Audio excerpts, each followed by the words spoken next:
Welcome to the Confidence Through Health podcast. My name is Jerry Snyder. As a health, wellness, and sports performance coach, my goal each week is to bring you experts to help you take control of your health and build your self-confidence.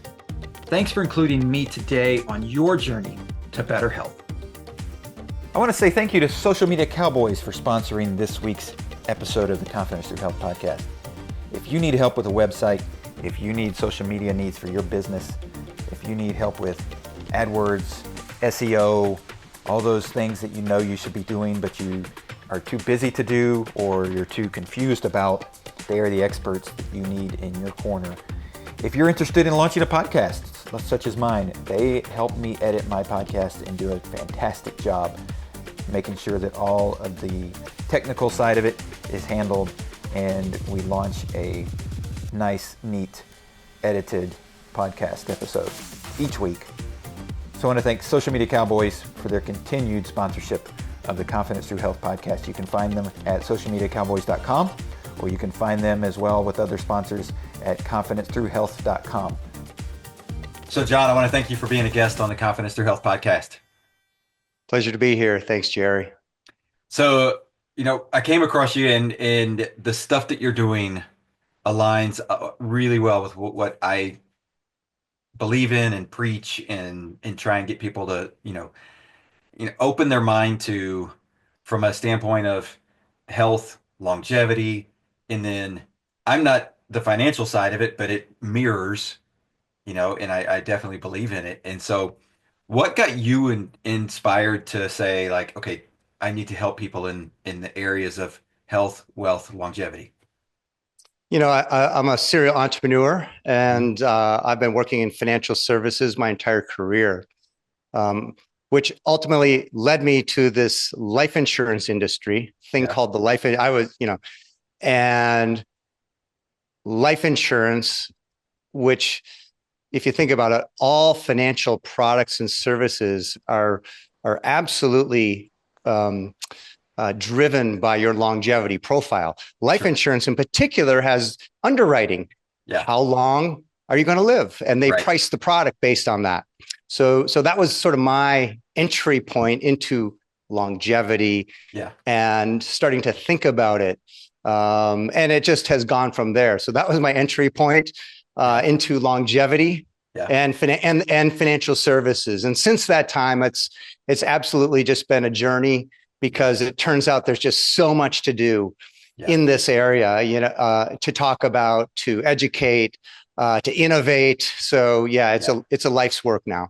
Well, when you talk about insurance, and this is true both for, I think for, I'm not an insurance guy, so correct me if I'm wrong, but from both like a life insurance standpoint, but also looking at health insurance standpoint, like the healthier you are, the better you look, and the better coverage you're going to get, the lower premiums you're going to get, like all those things sort of line in. And so it's not just your health that's a great benefit, but also like you're saving money because you don't have to spend money on those premiums, right?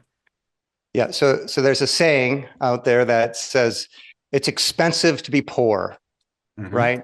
Yeah. So we know that, right? If you're poor, if you have bad credit, right, you're paying higher interest rates on loans, you're going to the pawn shop. I mean, these are you're going to the payday cash store. I mean, these are very expensive financial tools. And so the same applies across into your entire life. It's very expensive to be unhealthy. Yeah. It's unhealthy. It's expensive in so many ways. Yep. It's probably the most expensive thing you can do is be unhealthy. Yeah. Not only are you spending a whole bunch of money on crappy food that's probably leading mostly to these poor health outcomes, cigarettes or other alcohol or otherwise.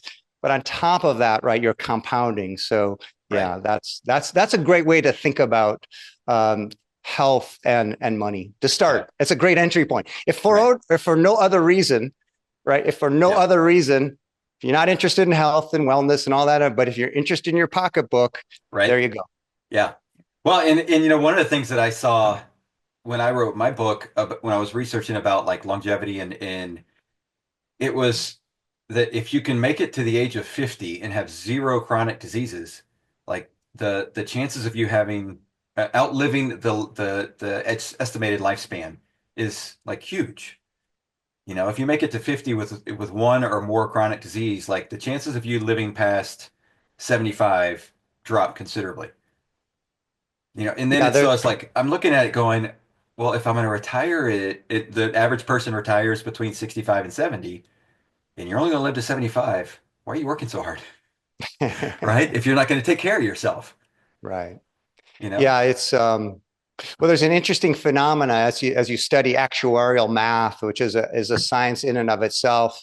Um, but yes, as you age and as you age in good health, you pick up a lot more years. Yeah. And so again, very compounding-esque in Hmm. terms of your good health and longevity and how that compounds to get more better years out of Yeah. life.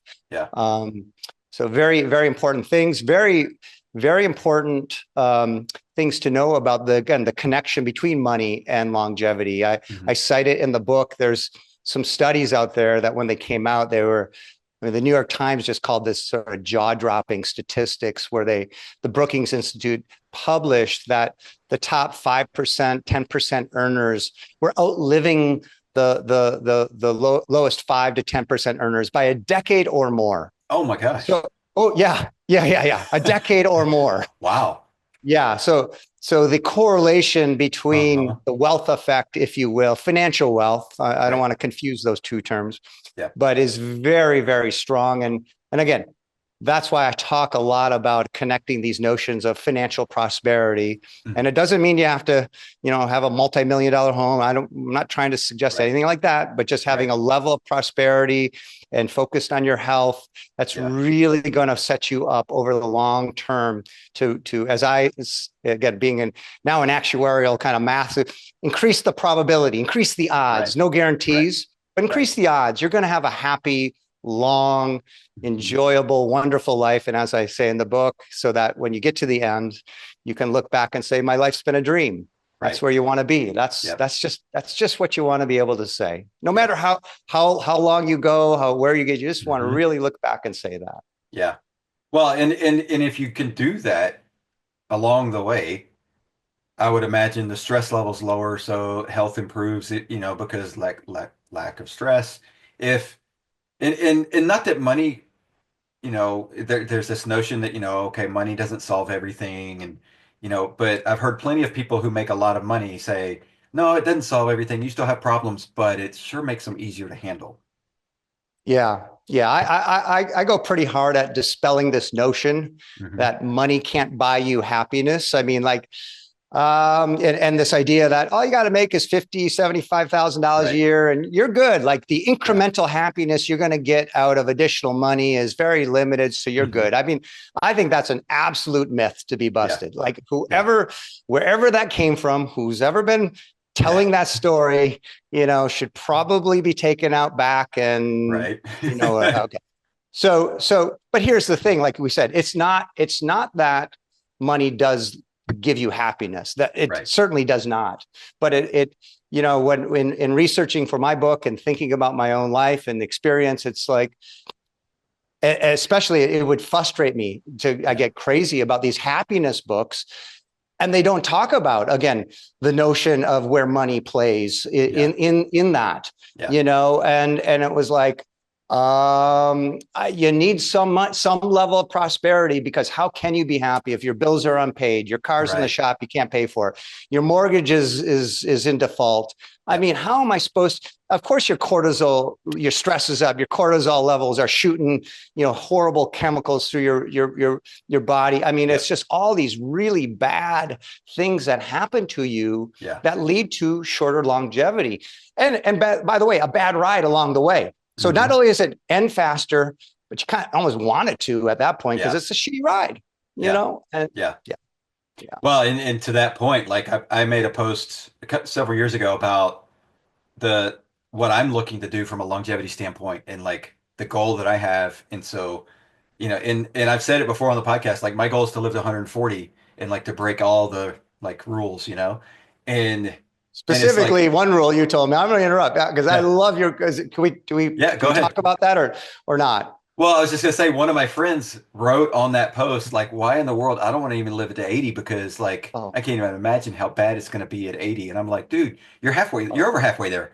Like, Oh, because he was like, at the time, I guess he was like 48 or so. I'm like, you're over halfway there. Like, why would you be putting oh. that ending point on your life? Like, let's go 80 can be big. 80 is the new 40, man. Oh yeah. 80 can be so good. 80 Yeah. can be so good. I mean, my father, who's certainly one of my heroes and sets an example. I mean, he's 85, he's swimming, he's walking, he's engaging. Yep. I mean, his body, he goes to the gym. It's phenomenal. And so Yeah. if you maintain this body, it Hmm. can go, all right, 140. I'm giving you props. Right. I hope to see you there, pal. I hope I get there. But you can really extend. They call it health span Yep. versus lifespan. So Yep. people get that confused a Hmm. lot. But you have a lot of control over this thing called health span, Yep. and that's what you're talking about is limiting or pushing off the onset of one of the chronic diseases that we Hmm. ultimately get. So you can push that far off into the future through healthy lifestyle. Right. And again, I think I do a lot of work in my book to explain how does healthy lifestyle specifically translate into pushing off the onset of chronic disease. Right. Because it's the old adage, it's not one thing that kills you, it's everything. And so Right. you Yeah. really are just trying to push these things off to later in life. And if you can push them off, there is no telling what this body can Yeah. do and will do for you if you care Yep. for it. Yep. Well, and I think you'll love this little anecdote because we had to switch financial advisors a couple years ago because of just some issues. And the guy that I went to is a friend of mine that, for whatever reason, we just hadn't used before, and he brought in his right hand man, to sit down, and he's the number cruncher guy. And he comes in and he's like, okay, like he had already like documented everything just based on average person, coming in and sitting down that's 49 years old, and okay, here's what, and he goes, okay, well, how much, this is what you've got, and this is what you're looking at. I don't think you can retire at 65. I think you're going to be more in the like closer to 70 range before we can get all your money where you need to be to live. And I said, dude, I'm gonna live to 140. I'm gonna have to work a lot longer than 70. And he just sort of went, what? And he like never heard, he was like, I don't know what to say.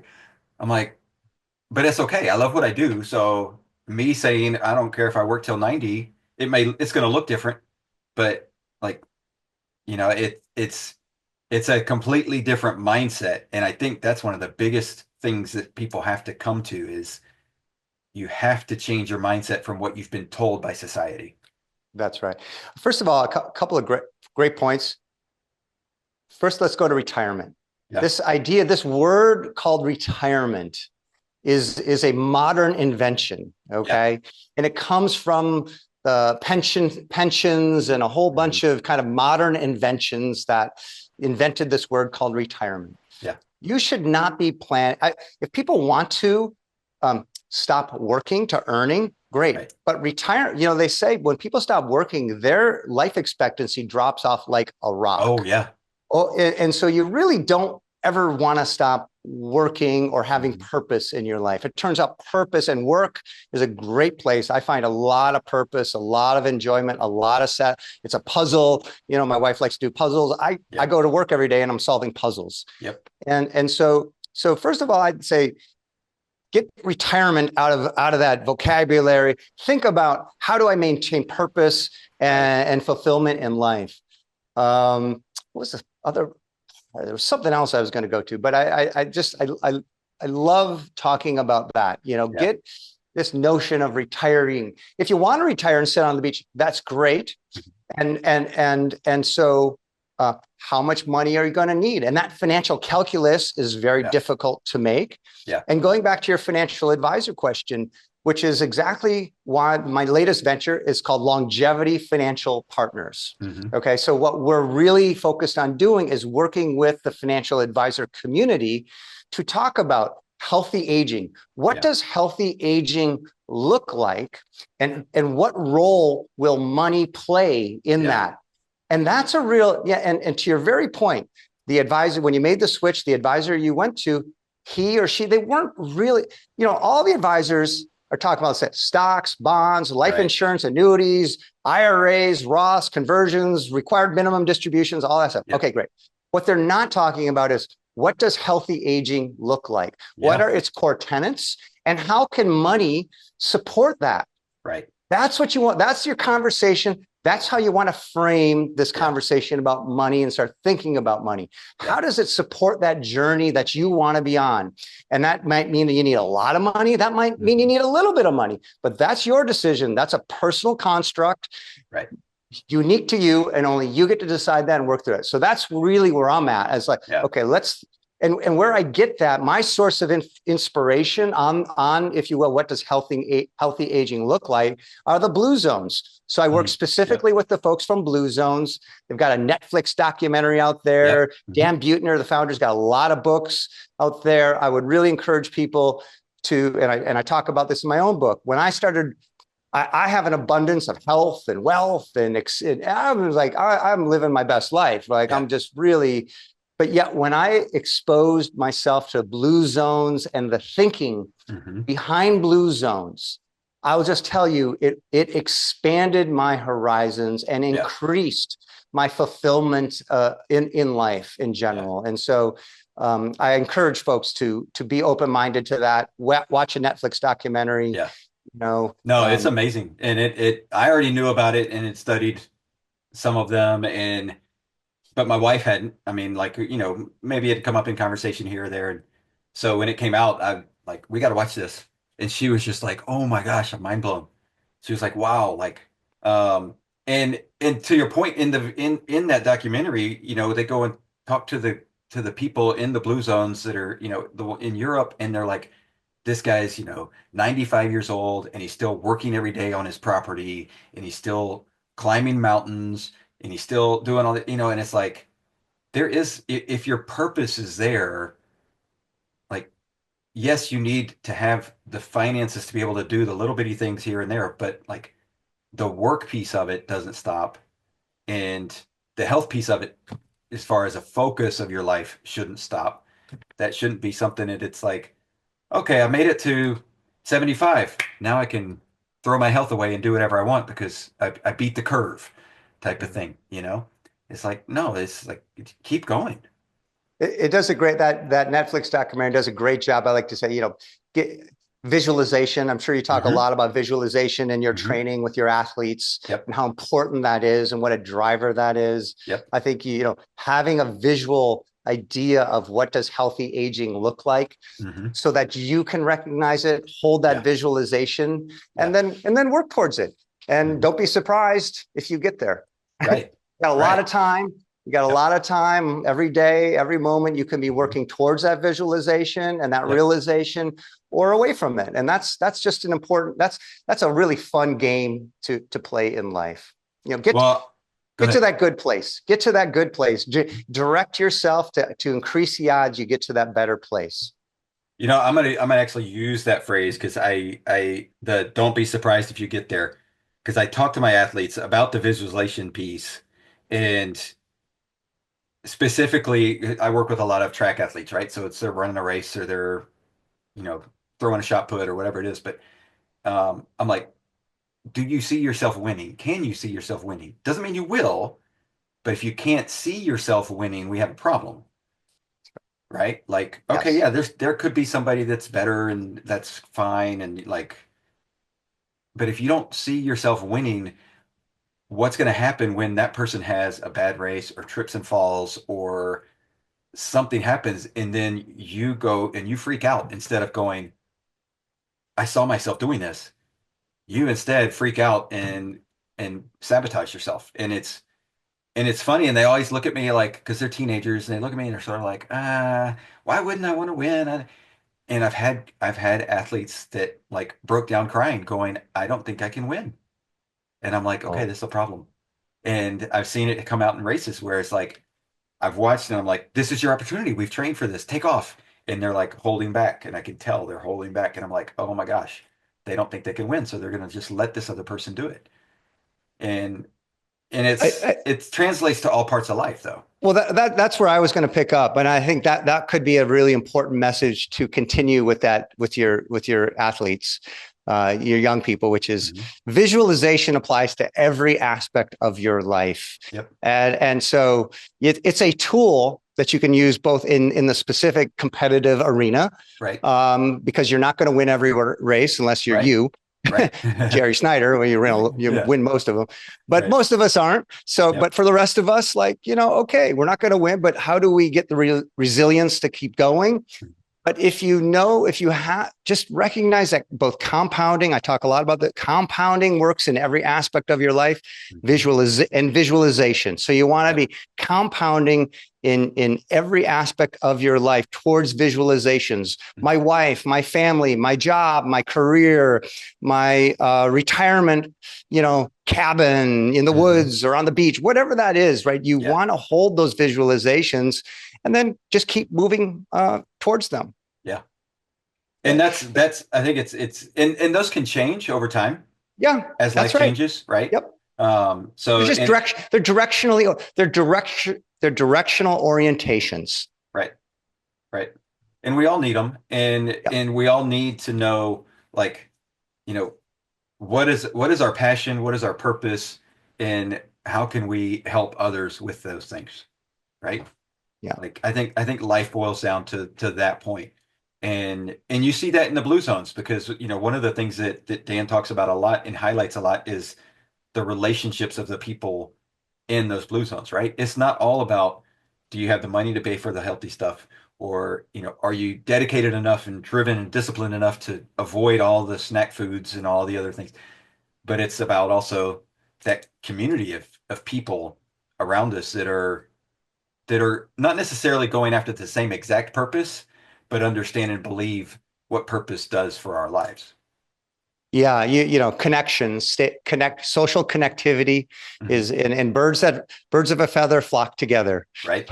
And so you want to build that social network, with intention. Yep. And if, we've all had them, friends that are kind of taking us in one path and friends that are taking us in another path. And, you should be cognizant of that. Those are real things. So it's connections, it's purpose, it's movement, keeping moving, whether through exercise or gardening or walking, fixing the fence posts in your yard, whatever that is.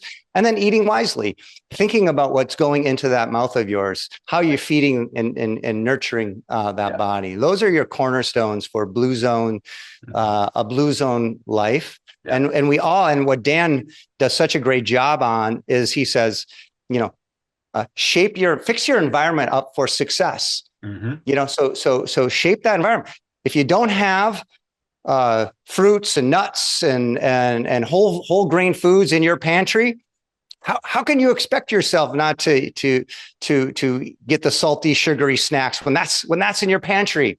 Right. Some Pop-Tarts and some pretzels, and I get it. I love that stuff too. But if that's all that's in your pantry, and by the way, or a bag of Oreos, oh my God, just get rid of those Oreos. Don't buy them. Throw them away. Trust me. You have to set yourself up for success by shaping that environment, because we all have our weaknesses. We all, our self-discipline, our momentary lack of intention or purpose drops, and we need that environment. That environment can really shape us, help make the better choice easier. That's what he says. Right. Well, and then when you're looking at that and like fixing your environment for success, whether it's your pantry or, in whatever it is that your weak points are that you're trying to fit, overcome, it comes down to planning, right? Because like if you go to the grocery store and you buy the right foods, you bring it home, you've got the right stuff in the pantry. You go to the grocery store, you buy the wrong stuff, you come home, what are your options? Yeah, you're set. You're stacking the deck against you. Yeah. Right. So we want to stack the deck in our favor. Yeah. And when we come back to money, you have to have financial literacy. Yeah. So if you don't have financial literacy, you're stacking the deck against yourself. Right. And so again, I like to talk a lot about financial literacy. I'm very critical of our educational system for not teaching our young people the language of money. So if you don't know what an asset is, if you don't know what a liability is, pick up my book. I'm going to walk you through it. If you know all that stuff, good. Skip that section. What are taxes? What are capital gains taxes? What are ordinary income taxes? How does that work? If you don't understand that, you have stacked the deck against you in the world of prosperity. So I get the comments and feedback I've gotten on my book is, I wish I would have got this book when I was younger, because I also describe something called the longevity factor, which is, again, a notion of compounding. Time passes and we can compound every aspect of our life towards this place that we want to get to, which ultimately, I promise you, will be at the end of your life.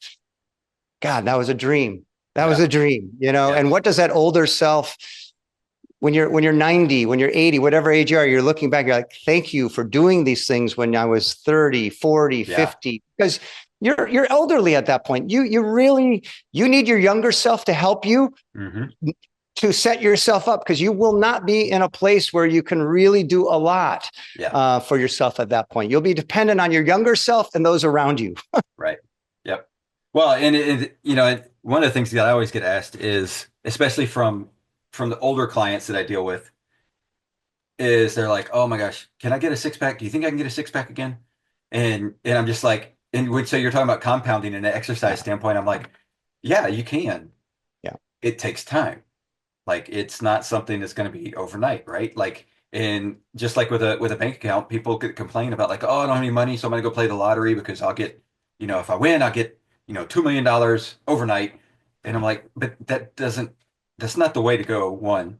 But because that's not going to teach you along the way of like the life lessons that you need to learn to be able to have the dedication and discipline and everything, like you said, to when you're 80 and 90, you're going to look back and go, thank you for doing those things because you've set me up to be successful now. Yeah, you've set me up, younger self. Thank you. I'm gonna give my younger self a big hug or squeeze. The other thing too, which I'm sure you see, which is, again, older clients thinking about their own health and, can I have a six pack? As you said, you can.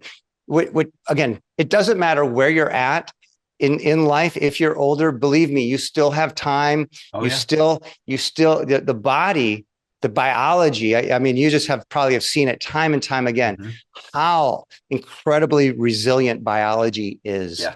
It wants to live. It wants to thrive. You just got to enable it to do it. No matter where you're at, I'm telling you, if you feed it a little bit of good food and a little bit of movement, it gets so happy. Well, and that's one of the things that it's always eye-opening to me when I get a new client that's in there, maybe a sophomore in high school, and they'll be like, oh, okay, we're talking and everything.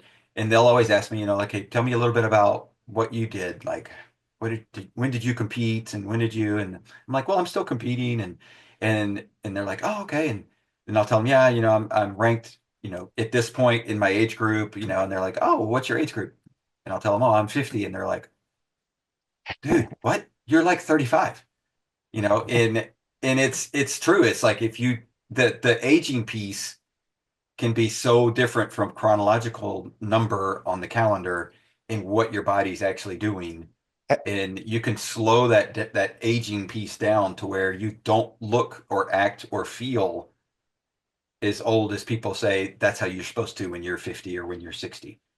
Have you ever had your epigenetic clock tested? I haven't yet. No. You should do that. I know I'd be very interested to. So the epigenetic clock is something, again, that I was working with very closely. Again, going back to life insurance, how do we measure more accurately on how we're aging? This epigenetic, I kind of came across this thing called the epigenetic clock early on, about almost a decade ago, and was commercializing that again for the life insurance industry. But I have a biological age. This notion you're describing is your biological age versus your chronological age. Chronologically, I'm 58 years old. Biologically, I'm about 10 years younger. I'm 48. Yeah. And to your point, I mean, I looking at you in the camera and I'm like, yeah, that guy's like 36, 7. And you're like, no. And so be very interesting to see also because, You do. You're an extreme athlete, right? You're on that right? outer edge, and there's some who say, when you're on that outer edge, that can accelerate aging Right. too. So it's an interesting edge that you're on. Yeah. It'd be fascinating to see Yeah. where you're at.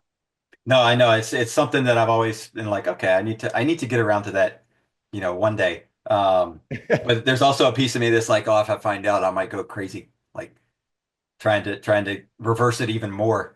Um, because yeah, I mean, I know just based on like what my blood work looks like and Oh, things that I'm like, I mean, I'm at least a decade younger, yeah. biologically.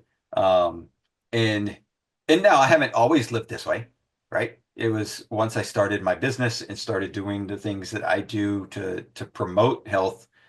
I learned it in school, went away from it from a little while, and came back to it. And so again, it's like proof positive that like you can have momentary times of like, okay, I'm not doing this, right? And the same thing with financial. You can have momentary times where it's like the wheels have fallen off, you lost your job, you got to just, like, but you come back, if you come back to it, you can still reap the benefits and rewards of it. Oh yeah. If look, I mean, if to your point, if you're got a 10-year kind of head start, you're Mhm. biologically 10 years younger than you are chronologically, you can get off that track for quite a while. Yeah. I describe it, it's like your investment account. You literally, again, as you age, your risk of chronic disease, it increases exponentially. Yeah. So by being biologically younger, right, going back to the Mhm. earlier topic, you have decreased your risk of the onset of chronic disease Right. exponentially. Right. And that's the important message. And so you, just like your bank account, you can draw on that for a while. Yeah. You can, and that's okay. We all have setbacks. Life Right. throws us curveballs. Yeah. No one's got a straight path. Newsflash. It's going to get hard for every Yeah. single one of you. Yeah. Okay. I don't know when and how it has for me. Yeah. Okay. It may look easy. You might look, oh gosh, Jerry, he's just crushing it. Yeah. He's a blah, blah, blah, blah, blah. I'll guarantee you, Jerry's had hard days, Oh yeah. hard years, hard months. Things have hit him. Things have hit me, knocked me off my feet, but I've got to get back up. Yeah. And if the overall pathway are these things, and you've done things that are setting yourself for positive outcomes, what I like to say is, bad luck isn't a permanent condition. It's a Oh temporary yeah. setback. Yeah. And that's what they, in the SEALs, they kind of, the mantra is, failure isn't failure until you say it is failure. Right. And that is true. Yeah. That can be very hard sometimes when you're an entrepreneur and you got this business and things Yep. aren't working out. Yep. Those are some hard places to be. But Oh yeah. if on the overall you're doing the positive things, Mhm. you can have some more confidence in the likelihood of the positive outcome around the corner. Right.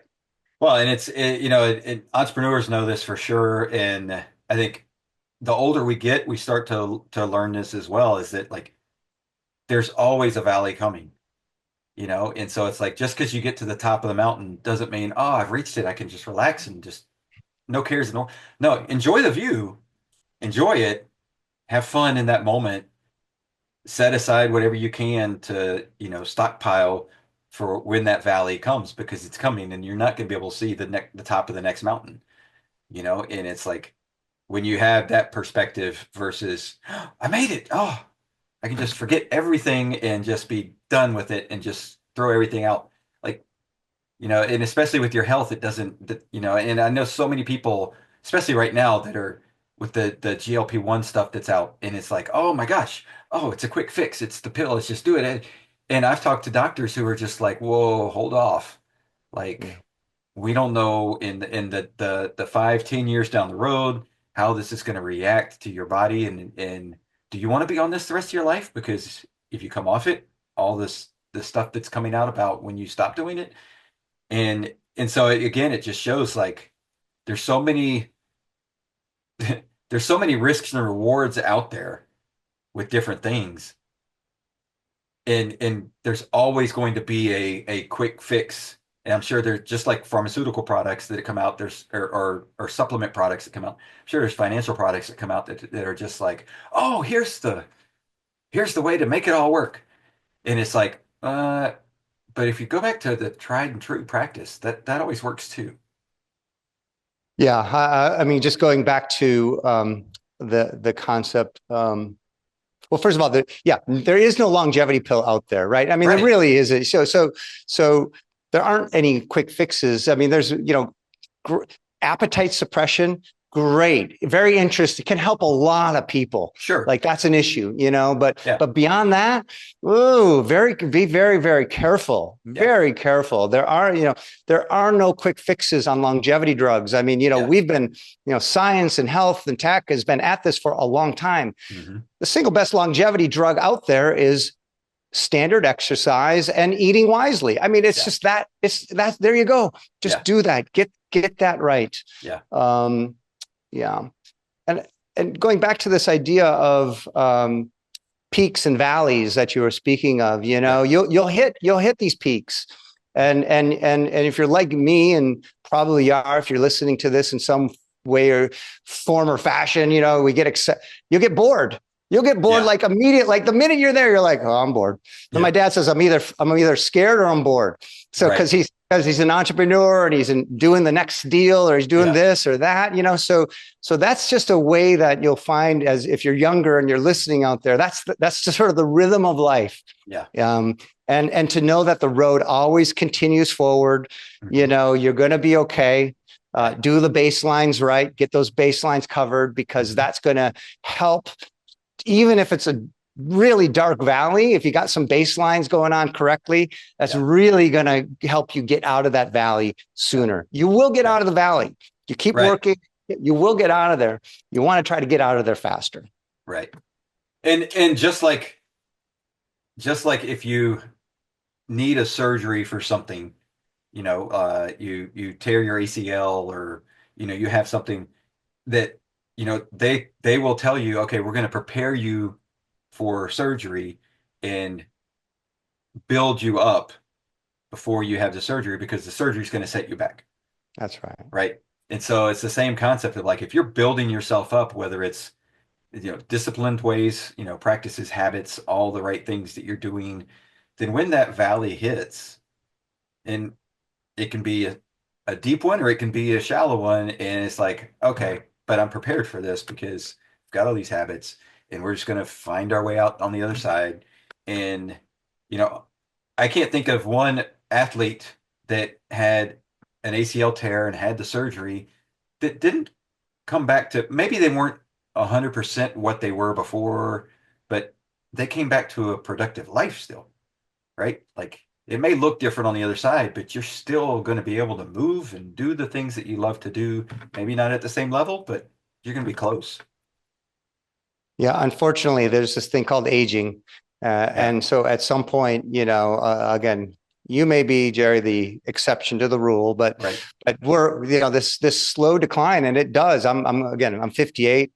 I think of myself in great shape, Mm-hmm. but I do see certainly differences in performance Right. and where I'm comfortable in my activities. Yeah. And so again, having that baseline kind of, if you will, experience, practice, habits, whatever, allows you then to find, again, new habits Mm-hmm. that are more appropriate, more age appropriate, I Right. guess. Right. I mean, Yeah. it's kind of weird, but it's a real thing. Right. Right.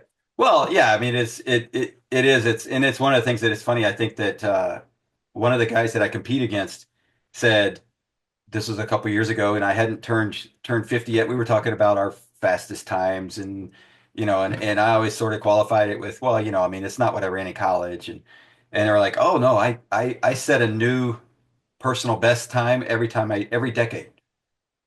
God. So he looks at it from a standpoint of, like, what's my best time from 40 to 50, and that's my PR. And then when he hits 50, he's like, nope, I'm not worried about what I did before. I'm just worried about what I Oh, do from 50 to interesting. 60. Yeah. Yeah. Right? And so Very it's like interesting. he's not chasing the time he ran when he was 35. He's chasing the Yeah. time when he ran when he was 50. Yeah. And I'm like, oh, okay, that's a different way of looking at it. It's like, okay, like, That is, and new research is coming out too around there are periods, biologically speaking, where we enter an accelerated aging phase. Mm-hmm. So Yep. not all aging, it's not linear. Right. So you're going to hit different pieces of that aging puzzle where things will move on you rapidly. Again, that goes back to this sort of baseline behavior. If you can get that baseline kind of well established before you hit that accelerated point within your aging curve, it's going to slow that down. Again, that's a way to slow that compounding, accelerating kind of passage of time, give you a little bit more room. Yeah. Well, and I mean, the perfect example of that is if you look at a baby, right? A baby ages quickly. For anybody that's a parent knows that. You're like, wow, what just happened? They just went from here to here in like, seems like no time. And over a span of our life, it is no time, really. If it's like a 2% time frame of an 80-year-old life, and so it's really a short period of time that they have this massive spurt in growth. And yeah, the same thing happens at different points in our life, depending on, and it's more depending on, because I hear a lot of people that say, oh, yeah, I hit 40 and all of a sudden I've got bifocals. All of a sudden I've got da da da, and it's like, but again, it's not necessarily chronologically, it's biological age that's causing those things, not just the chronological age. That's right. Exactly. Yeah. Your lifestyle, your habits leading up to that chronological age is going to trigger at a molecular level, is going to trigger a whole bunch of change going on. Yeah. And so what you want to do is, again, through lifestyle and habit, and specifically through gene expression, because lifestyle is driving gene expression, is you can keep those genes expressing that younger self longer. Yeah. And then eventually, environment and time will overwhelm them, and you're going to hit some of these accelerated aging, again, biologically aging periods, and you're going to move into a reading glass. You're going to be wearing readers or, other things, your hair fall, whatever it is. I mean, there's all sorts of stuff. Yep. So one of the things that in your book, and it caught my eye, part of the dedication in your book, you put the phrase longevity is a precious gift. Like, why do you feel that way? Why do you feel that longevity is a gift? That's one of those sort of insights you get from writing and writing a book. I don't know that I appreciated longevity as the most invaluable asset each one of us is given and that we have. And so my message to listeners or readers is to cherish it. Because once it's gone forever. Oh, true. And I had the unfortunate experience of my mother getting sick while I was writing this book. And she passed during the writing of the book. And for the 6 months, I cared for her, and it was an amazing experience. And she was the one who said, we were like, oh, Mom, you got to get chemotherapy. You got to do this. You got to do that. She's like, guys, life doesn't go on forever. And my life's been a dream. And I'm going to maintain my quality of life till the end. I don't want to do all of that. I'm 83 years old, so, and so she was comfortable, and that gave me some insights into longevity as this, we all expected at least a few more years of, going to the garden center and picking out flowers and celebrating birthday. And suddenly it was gone. It was the first time I hadn't lost a parent, I hadn't had any of that. And it just like, oh my gosh, how precious is this thing? And we never know when our own time is up or the people we love. And so when we should encourage them to take care of themselves, offer support. Don't tell them what to do, but just offer support and just realize that it's a short time on this planet. And I also write about in the book that if you're young out there, you're going to find out that this thing of time is going to start increasing in pace. And so like the passage of time gets really quick when you get up here in these 60 years old. And I asked my dad about 10 years. I'm like, Dad, what's going on here? Is life seems to just be going faster. And he said, yeah, that's as you get closer to the end, the faster it goes. And so it's really something to cherish. And we all have it. It's all, each one of us have this. Right. That's an interesting, because I've got two teenagers. And yeah, their concept of time is just, they don't have one. Well, Right? remember Like, when you were, it's like, I can remember when I was in fifth grade, sixth grade, looking at the clock on the wall in class and going, are you kidding me? You're just waiting for the bell to ring. I mean, that 5 minutes, 7 minutes, it seemed like eternity. Yeah. And so really that's it. What's interesting about this is that as you're younger, this is important for younger listeners, you actually have more time. Oh, You have more time because you perceive a lot more in the time, in the same amount of clock time. Yeah. When you're over here at 60, man, those 5 minutes are just zipping by like skippity doo-dah. Yep. And you're trying to hold on to them. And they're just flipping by. Yep. So it's a really important. I didn't really realize that's a common phenomena. Like this experience is a very common phenomena for people. Wow. And so it's studied and it's researched. And there's I write about some specific research that I think explains biologically what's happening there. Yeah. And so for younger people, you have actually more time.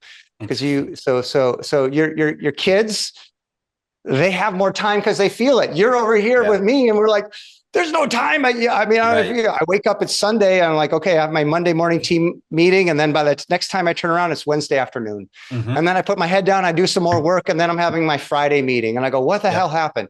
And then I have my Saturday, and by the next thing I know, Sunday, I'm gardening. My Sunday morning, I'm gardening, and then Monday comes again, and I'm like, oh boy, what happened? Yep. And here it is. Yep.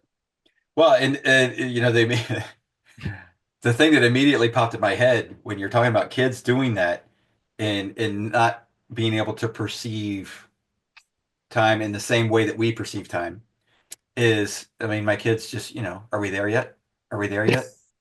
And I'm like, because I've said this before, I'm like, dude, you asked me 5 minutes ago, literally 5 minutes ago. I looked at the clock when you said it, and it's been 5 minutes. I'm like, God, it seems like it's been forever. Like, well, according to this very famous researcher, Dr.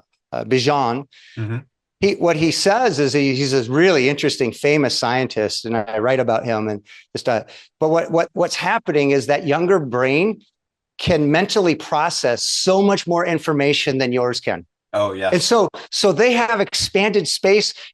She's been processing tons and tons of information, and then they pull their head up, they go, are they there yet? Because they've already gone in a tunnel and this and that, and while you just sort of like turned your head and you're like, what?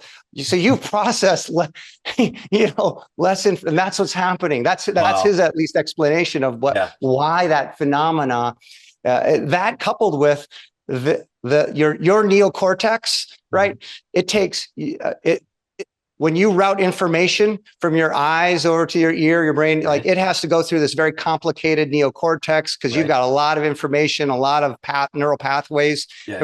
Theirs is very new and clean, and so that information streaking across, and it doesn't have a lot of junk attached to it. So that's why that's very interesting phenomena on why this is happening. Huh? That's very interesting. So I guess I won't get mad at him next time. Well, you can get mad, but just you can appreciate why. I can appreciate what's going on. Oh my gosh. Oh my gosh. That's so funny. So for the person out there who maybe they've been thinking, okay, I need to start making those changes, right? Is there a, like, I don't want to say a one size fits all because it's not, but where do they start if they're like, okay, my life's quote unquote a shambles, and I know I need to get it together, and you know I need help with my health, I need help with my finances. Like, is it just tackle everything at once, or is there a better idea? Well, no, you don't tackle everything at once. You know, here's the saying: how do you swallow a whale? It's one bite at a time. Right. So the first part is to slow yourself down and recognize the way you're going to fix these things are one bite at a time. Yeah. And I would suggest, I'm not here to promote my book, but I am. So I wrote a book. It's called Healthy, Wealthy Longevity, available on Amazon. You can go to my website, Jon Sabes, JONSABES.com.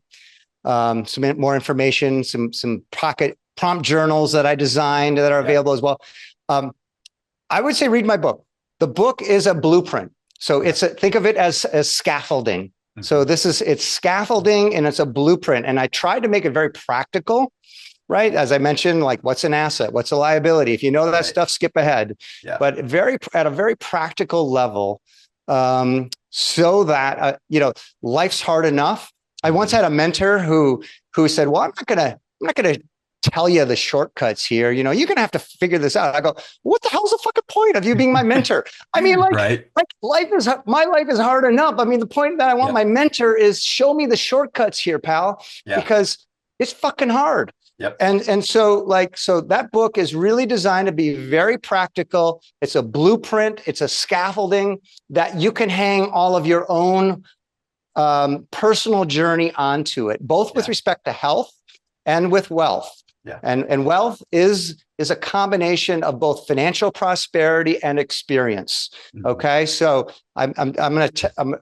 this book is not written for the freegans or the people who want to live on a can of beans in the woods. Right.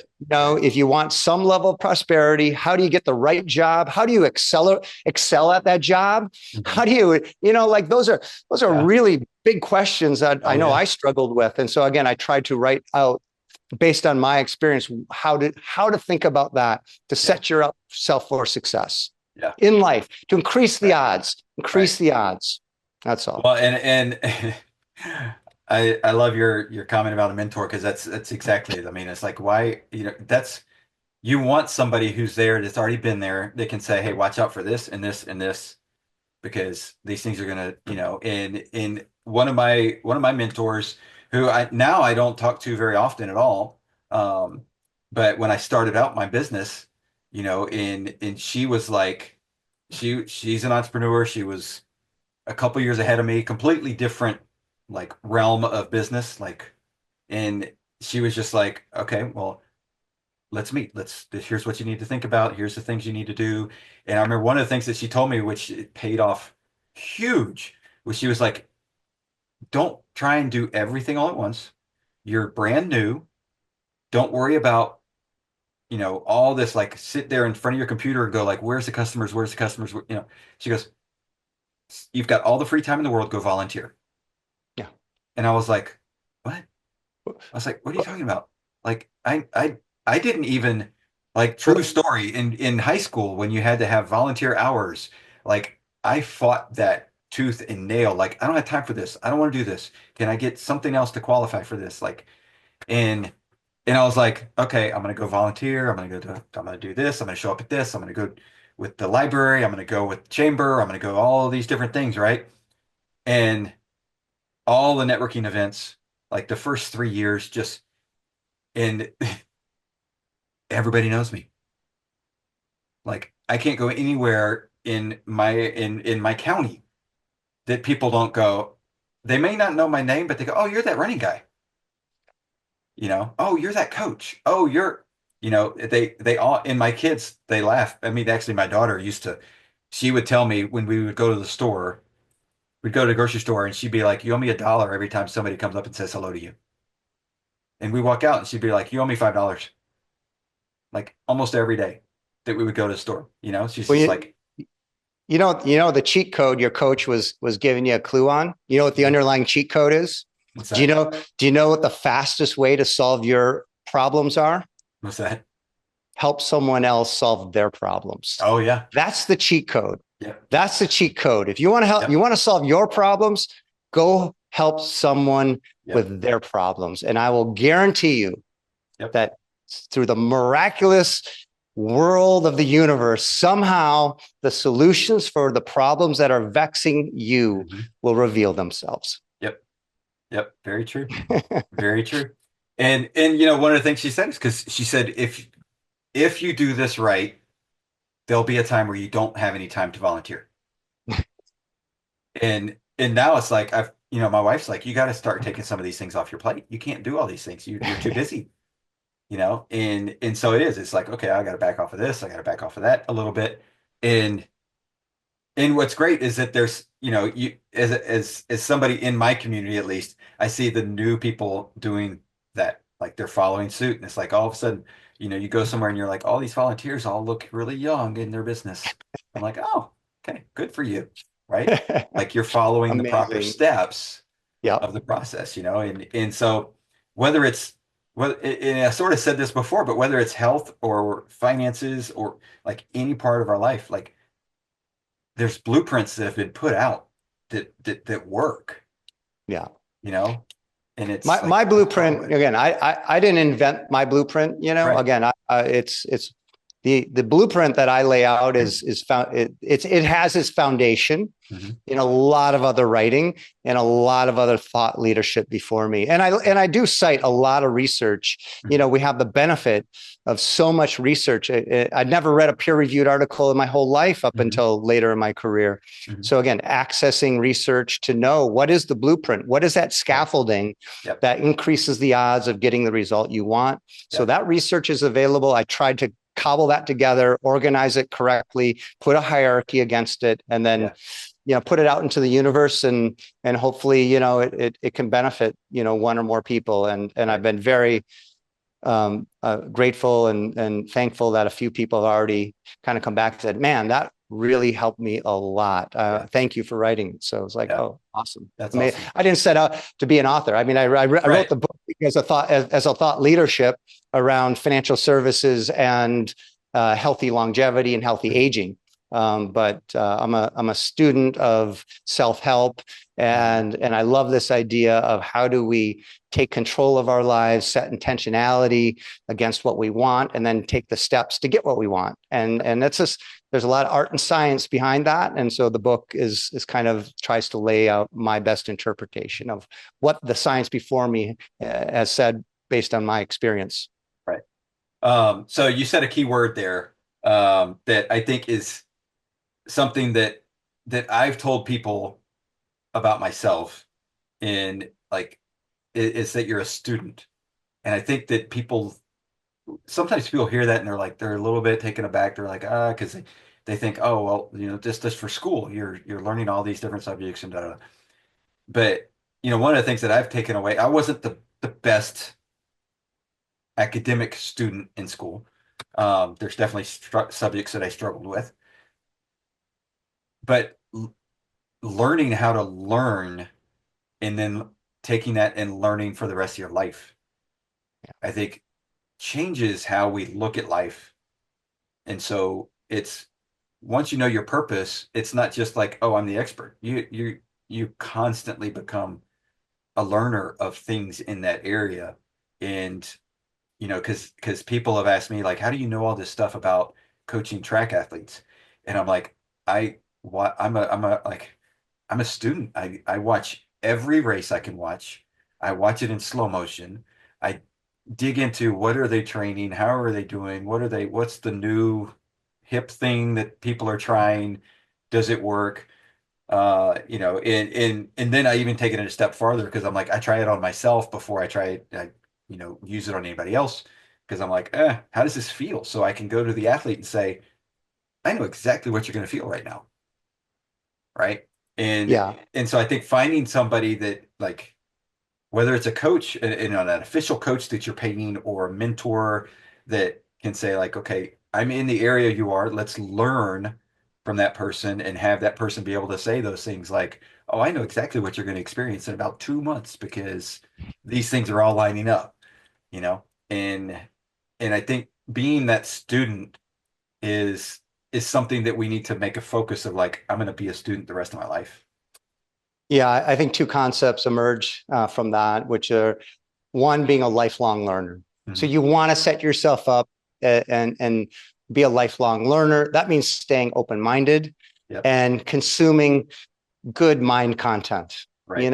Just whatever that audiobooks, if those work for you, reading if it works, YouTube, a video. I mean, there's just, we are so blessed. There's information is available at a level that, you and I growing up, at least me, I mean, it was like, we had 4 television stations and the encyclopedia in our house. Like, come on. Yep. So become a lifelong learner, find how you learn best and enjoy it. The second part of that, which I think is what you're speaking of, is core competency. Mhm. Once you find your core competency or your domain expertise, you want to then continue to drive into that domain expertise. And when it comes to running and track athletics, I mean, you're there, right? That's what you're describing. There's no one who knows more about those things, or you want to meet the person. You're striving to meet that person because you are really focused on your domain expertise, your realm of competency, I call it. And so what I like to say is whatever career you pursue, you want to develop out that realm of competency at a level that sets you apart from all of your other competitors. And that's the way you ensure yourself long-term success and get prosperity in whatever profession you're choosing. And I don't care if you're managing the P. Terry's and making burgers, or if you're the janitor at the school, or you're the CEO of Citibank. I mean, there is just so much to do at every one of those jobs. If you want to break it down, if I was a janitor, man, my school would be so clean. I would know where every rock, pebble, piece of garbage. I mean, so there's just no end to it. Really, what are the latest cleaning techniques and tools? How do I mean, I would be all over it. Are my air vents clean? So you just, so don't be confused by your job. Somehow, wow, this is just this job. And, when I get the next job, then I'm really going to apply. No, you got it all backwards, pal. The way you get the next job is to develop that core competency, that realm of it, to a level that your senior manager doesn't even know, right? And now, when the opportunity for that promotion comes, it's the law of contrast. Guess who gets that opportunity? And so that's two really important ideas to be a lifelong learner and develop that realm of competency that sets you apart and keeps you excited, enthusiastic about what you're doing. Right. Exactly. And I mean, I've had this type of thing happen so many different times. But I remember last year I had a guy contact me who got my name from somebody else that he knew, and said, "Hey, I heard you're working with so-and-so. Can you work with my daughter?" And I was like, "Yeah, sure." So this guy's he knows what he's doing. He's an orthopedic surgeon. Deals with athletes mainly. He played college football, so he's been around coaches. He's been around the whole, everything, right? And he told me we do the first. I'll never forget this because we do the first session, and it was a little chilly that day, and so he and his wife were sitting in the car. I'm working with their daughter, who was a freshman at the time, and she's a sprinter, and we're just going through. I watched her run a little bit. I'm like, okay, we got to fix these things before we build anything else. We got to have the right form to be able to do everything. We got to fix these things first before we can just go make you strong. And I'll never forget, he comes down to get her at the end of the workout for the track. And he was like, dude, he goes, I was telling my wife while you were out here I was watching. He goes, do you see what's going on? And she was like, no, what? He goes, it's like Mr. Miyagi down there. Like the way he's like, oh my God. He was like, wow, I've never seen anybody, and that's what you want, whether it's your boss or your client or whoever, right? That's what you want somebody to say is like, oh my gosh, I've never seen anybody do things like this. This is mind blowing. But it works, right? It's not that you're doing something way off the correct way to do it. That it's like, oh my gosh, you're such detail in what you're doing. This is amazing, right? And if you do that, but also apply that to your health and your finances, things will take off faster than you can probably imagine they will. Yeah, I think the minute you start paying more attention to your health, things just start taking off, and it's really weird. How it does. You start glowing more.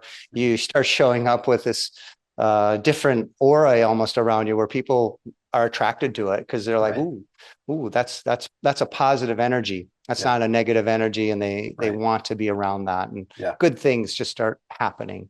And not only do you feel better, but right, yeah, exactly. Well, I mean, we're at an hour, and I want to respect your time. I know you've mentioned it before, but tell us again how to get your book and follow you on your website and whatnot. Sure. Book is on Amazon, Healthy, Wealthy Longevity. So get it there. My website, Jon Sabes, SABES.com. I'm on all the social media platforms, TikTok, Instagram, or whatever. Find me there, follow me, and engage. Happy to stay connected with folks. And I really appreciate your work, Jerry. Excited to follow you up to 140 and beyond, maybe.